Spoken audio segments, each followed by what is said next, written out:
Thank you, everyone, for holding. We're now joined with head coach Neal Brown of Troy. If you have a question for Coach Brown, please press star 1 at this time to get in the queue to ask questions. Again, that's star 1 to get in the queue to ask questions.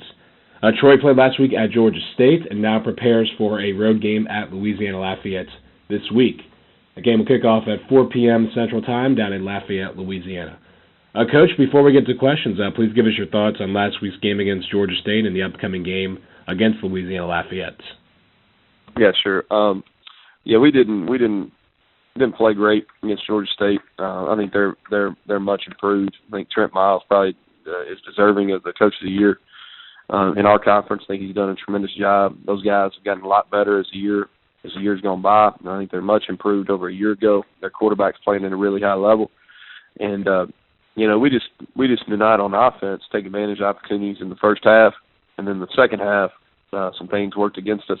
Had opportunities to get back and even potentially win the game in the fourth quarter, and didn't get it done. But a disappointing loss.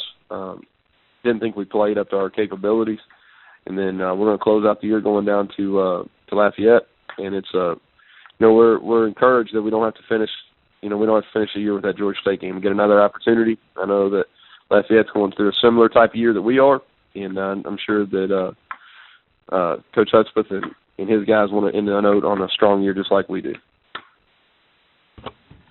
Thank you very much, Coach Brown. As a reminder, please press star 1 to get in the queue to ask questions. Coach, just want to ask you about one defensive starter. It was freshman safety Siderius Record, who recorded a career-high 7 total tackles against Georgia State.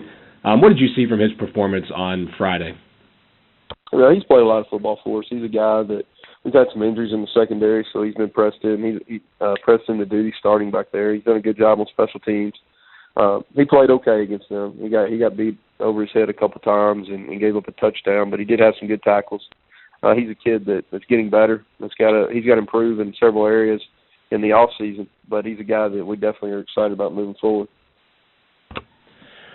And on the offensive side, Brandenburg set a new career high with 90 receiving yards. Was that something that, just for the Georgia State game as far as that game plan that we'll see, or will he get more catches out of the backfield against Louisiana Lafayette? Well, we'd like him to get the ball out of the backfield. That was something against Georgia State we thought we had a good matchup on. He dropped 2 more that would have got him well over 100 yards receiving. But they did a good job. We didn't run the ball very well, so we're just looking at ways to get – he's our best player on offense. He and Teddy Reuben, so we're looking at ways to get him touches. And we weren't blocking him very well in the run game, so we decided to get it to him in the pass game.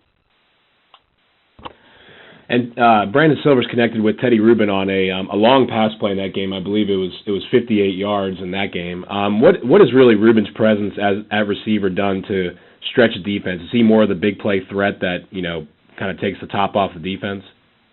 He's more of a slot guy that makes people miss. He caught that ball at about 15 yards and really made a couple of people miss and outran them to the end zone. He's had a really good year. He's our lead receiver. I think he's got 55 catches, and he's doing a real solid job for us. He's a guy that he didn't play his best game on Saturday either. He had one big drop that would have been a touchdown, but he's been our most consistent receiver this year. And Brandon's playing a lot better. We had 9 drops in the game on Saturday, so his numbers at the end of the day don't look as good as they were. But I thought he played a really sound game. And finally, Coach, with the upcoming game against Louisiana Lafayette, the Raging Cajuns played a good game on defense against Appalachian State, one of the top offenses in this conference last week. What's really the key to attacking their defense, or what do you see as kind of the matchups that you can try and exploit on your offense? Well, I think they do a good job. They play good defense even during this little losing streak that they've been on. They still play good defense most of the year. Their attacking style, a lot of 3 down front, kind of give you different looks each and every week. They've got 2 really good corners. One of them is about 6'2", so they play a lot of man coverage. I'm sure we're going to see a lot of man coverage. They're going to be a challenge for us. We have not played really very consistently on offense. We need to put a game together, and that's going to be our goal this week. Just go down and play a consistent game. We've got to get our run game going. We were not able to do that versus Georgia Southern or Georgia State, and that's something we need to do this week. All right, Coach, that's all the questions we have for today. We appreciate your time. All right, thanks.